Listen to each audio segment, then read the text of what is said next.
আজকের রেসিপি সম্পূর্ণ নিরামিষভাবে পটল পাসিন্দা। রেসিপিটা শেষ পর্যন্ত দেখার জন্য আপনাদের কাছে অনুরোধ রইল। ভাত, রুটি, পরোটা, পোলাও যে কোনো সঙ্গে খেতে কিন্তু খুবই ভালো হয় আর খুব কম সময়ের মধ্যেই বানানো যায়। নমস্কার, আমি রুমি। আপনাদের সবাইকে আবারও একটা নতুন রেসিপি নিয়ে স্বাগত। বাড়িতে বানালে কমেন্ট বক্সে জানাতে একেবারেই ভুলবেন না খেয়ে আপনাদের কেমন লাগলো। তো চলুন দারুণ স্বাদের পটল পাসিন্দার রেসিপিটা শুরু করা যাক। প্রথমে আমি এখানে বেশ কয়েকটা পটল নিয়েছি, আর পটলের খোসাগুলো কিন্তু আমি আগে থেকেই ছাড়িয়ে রেখেছিলাম। আর পুরো পটলের কিন্তু খোসা ছাড়ানোর দরকার নেই, এইভাবে অল্প একটু করে খোসা ছাড়াতে হবে আর একটু করে খোসা রাখতে হবে। এতে পটলগুলো দেখতেও কিন্তু বেশ ভালো লাগবে। এখন যেই অংশটায় খোসা ছাড়িয়ে রেখেছি সেই অংশগুলোকে এইভাবে একটু ছুরি দিয়ে কেটে নিতে হবে, যাতে যখন পটল পাসিন্দাটা বানানো হবে সমস্ত রকম মশলা যাতে পটলের মধ্যে ঢুকে যায়। এই পটলটা কিন্তু রেডি হয়ে গেছে, এক সাইডে রেখে দিয়েছি। আপনারা দেখুন দাগ দেওয়ার কারণে পটলের ভেতর পর্যন্ত কিন্তু দেখা যাচ্ছে। একইভাবে বাকি পটলগুলোতে ছুরিটা দিয়ে এইভাবে দাগ দিয়ে দিচ্ছি, যাতে খুব সুন্দরভাবে পটলগুলো একটু একটু করে কাটা হয়ে যায়। এতে মশলাগুলো কিন্তু খুব ভালো করে পটলের মধ্যে ঢুকে যাবে আর খেতেও কিন্তু তত বেশি ভালো লাগবে। সমস্ত পটলগুলোকে একইভাবে রেডি করে নিয়েছি, আর পটলগুলোকে জল দিয়ে আগে থেকে কিন্তু ভালো করে ধুয়ে পরিষ্কার করে রাখা ছিল। এখন আমি সামান্য পরিমাণ লবণ দিয়েছি আর অল্প একটু হলুদ গুঁড়ো দিয়ে দিলাম। এখন লবণ ও হলুদ গুঁড়োটা খুব ভালো করে এইভাবে মেখে নিতে হবে। সমস্ত পটলগুলোকে এইভাবেই নিতে হবে আর লবণ ও হলুদ গুঁড়োটা খুব ভালো করে মেখে নিতে হবে। লবণ ও হলুদ গুঁড়োটা খুব ভালো করে মিশিয়ে নিয়েছি। পটলগুলোকে এখন এক সাইডে রেখে দিতে হবে। এবার একটা কড়াইয়ের মধ্যে বেশ কিছুটা পরিমাণ সাদা তেল নিয়ে নিয়েছি। তেলটা কিন্তু খুব ভালো করে গরম করে নিতে হবে। তেলটা খুব ভালো করে গরম করা হয়ে গেছে। এখানে আমি 4 চামচের মতন তেল নিয়েছিলাম। এবার আমি এর মধ্যে পটলগুলো দিয়ে দিচ্ছি। সমস্ত পটলগুলো কিন্তু একসঙ্গে দিয়ে দিতে হবে আর উল্টে পাল্টে পটলগুলোকে হালকা লাল করে ভেজে নিতে হবে। পটলগুলো ভাজার সময় ফ্লেমটা কিন্তু মিডিয়ামে আছে। মিডিয়াম ফ্লেমে উল্টে পাল্টে পটলগুলোকে ভেজে নিতে হবে, খুব বেশি কিন্তু টাইমের প্রয়োজন পড়বে না। এইভাবে মাঝে মাঝে একটু নাড়াচাড়া করে রাখতে হবে। এদিকে পটলগুলো ভাজা হচ্ছে, ওইদিকে আমি পটল পাসিন্দার জন্য মশলাটা রেডি করে নেব। তার জন্য ছোট্ট বাটির মধ্যে আমি কিছুটা পরিমাণ আদা বাটা নিয়েছি, 1 চামচের মতন। আর হলুদ গুঁড়ো দিয়ে দিলাম 1 চামচের 3 ভাগের 1 ভাগ, জিরে গুঁড়ো দিয়েছি 1/2 চামচ, ধনে গুঁড়োও দিয়ে দিলাম 1/2 চামচ। আর দিয়ে দিচ্ছি 1 চামচের 3 ভাগের 1 ভাগ লঙ্কার গুঁড়ো। আর দিয়ে দিচ্ছি বেশ কিছুটা পরিমাণ জল। এখন সমস্ত কিছু কিন্তু একসঙ্গে খুব ভালো করে মিশিয়ে নিতে হবে। সমস্ত কিছু খুব ভালো করে মিশিয়ে নেওয়ার পরে মিশ্রণটাকে এক সাইডে রেখে দিচ্ছি। এইভাবে যে কোনো নিরামিষ রান্নার জন্য মশলাটা যদি এইভাবে জল দিয়ে রেডি করা থাকে, তাহলে মশলাটা কষতেও কিন্তু খুব বেশি তেলের প্রয়োজন পড়বে না আর মশলার কোনো রকম কাঁচা গন্ধও থাকবে না। মশলাটা এখন এক সাইডে রেখে দিয়েছি। আর এদিকে পটলগুলোও কিন্তু হালকা লাল করে ভাজা হয়ে গেছে। পটলগুলো যেহেতু অনেকটাই নরম, মানে কচি পটল ছিল, তাই খুব বেশি কিন্তু নরম হয়ে যাচ্ছে। তাই পটলগুলোকে এর থেকে বেশি কিন্তু ভাজার দরকার নেই। এখন তুলে এক সাইডে রেখে দিচ্ছি। কড়াইতে বাকি যে তেলটা আছে সেখান থেকে কিছুটা পরিমাণ তেল আমি তুলে রেখে দিচ্ছি, কারণ এতটা তেল কিন্তু প্রয়োজন নেই। কড়াই থেকে কিছুটা পরিমাণ তেল আমি তুলে রেখে দিয়েছি। এখন বাকি যে তেলটা আছে তার মধ্যে 3টে আমি এখানে এলাচ দিয়ে দিলাম। এলাচ 3টে ফাটানো ছিল আর 2টো দারচিনির টুকরো দিয়ে দিয়েছি। এখন এলাচ ও দারচিনিটাকে এইভাবে 10 সেকেন্ডের মতন নাড়াচাড়া করে ভেজে নিয়েছি। আর যে মশলার মিশ্রণটা রেডি করে রেখেছিলাম সেই মশলার মিশ্রণটা কিন্তু কড়াইয়ের মধ্যে দিয়ে দিলাম। এখন কিন্তু খুব ভালো করে মিশিয়ে নিতে হবে আর মিডিয়াম ফ্লেমে মশলাটাকে কিন্তু খুব ভালো করে কষিয়ে নিতে হবে।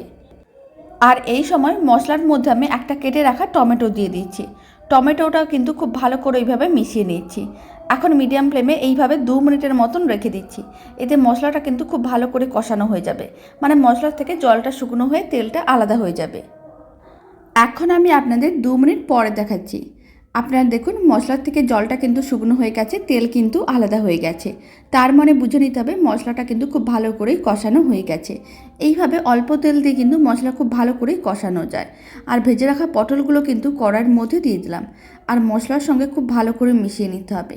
এইভাবে 1 মিনিটের মতন মিডিয়াম ফ্লেমে নাড়াচাড়া করে নিতে হবে, যাতে মশলার সঙ্গে পটলটাও কিন্তু একটু নাড়াচাড়া হয়ে ভাজা হয়ে যায়।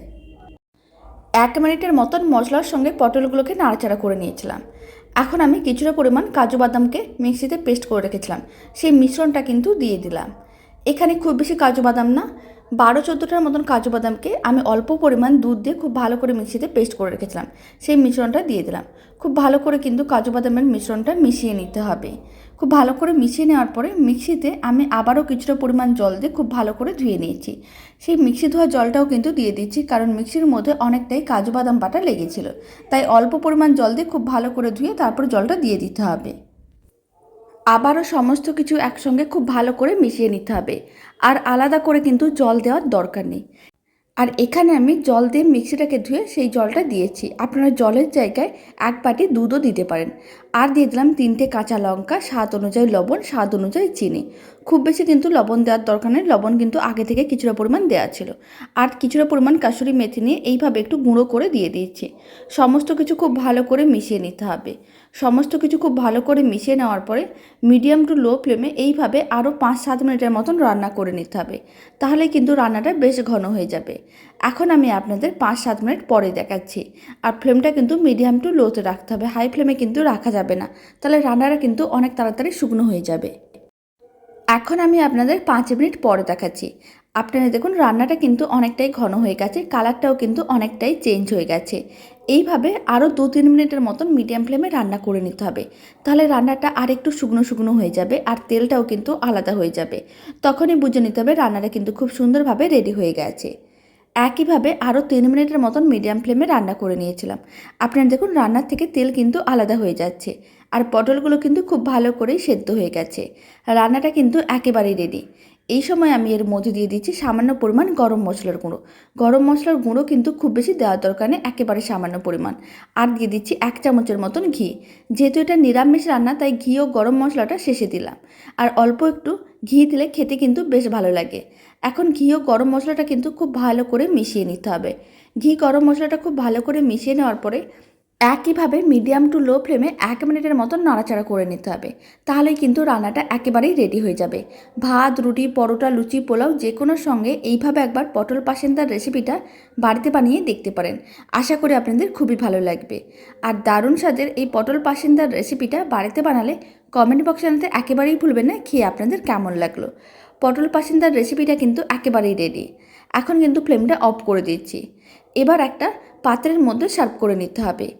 আর আপনারাও কিন্তু যে কেউ খুব সহজে এইভাবে পটল পাসিন্দার রেসিপি বাড়িতে বানিয়ে নিতে পারবেন। আমি এখানে সম্পূর্ণ নিরামিষভাবে বানিয়েছি। আপনারা চাইলে আদা, রসুন, পেঁয়াজ দিয়েও বানাতে পারেন, খেতে আরও বেশি ভালো লাগবে। তবে এইভাবে নিরামিষ আপনারা যে কোনো দিনই কিন্তু বানিয়ে নিতে পারবেন। তো চলুন এবার একটা পাত্রের মধ্যে সার্ভ করে নিচ্ছি। আর আপনারা যদি ফেসবুক থেকে রেসিপিটা দেখছেন, পেজটিকে ফলো করে নেওয়ার অনুরোধ রইল। আর ইউটিউব থেকে দেখলে চ্যানেলটি সাবস্ক্রাইব করে নেওয়ার অনুরোধ রইল। আর পাশে থাকা বেল আইকনটি প্রেস করে নেবেন নতুন রেসিপির আপডেট সবার আগে পাওয়ার জন্য। তো চলুন ভিডিওটা আমি এখানেই শেষ করছি। আপনারা সবাই ভালো থাকবেন, সুস্থ থাকবেন। আপনাদের সঙ্গে আবার নতুন রেসিপি নিয়ে দেখা হচ্ছে।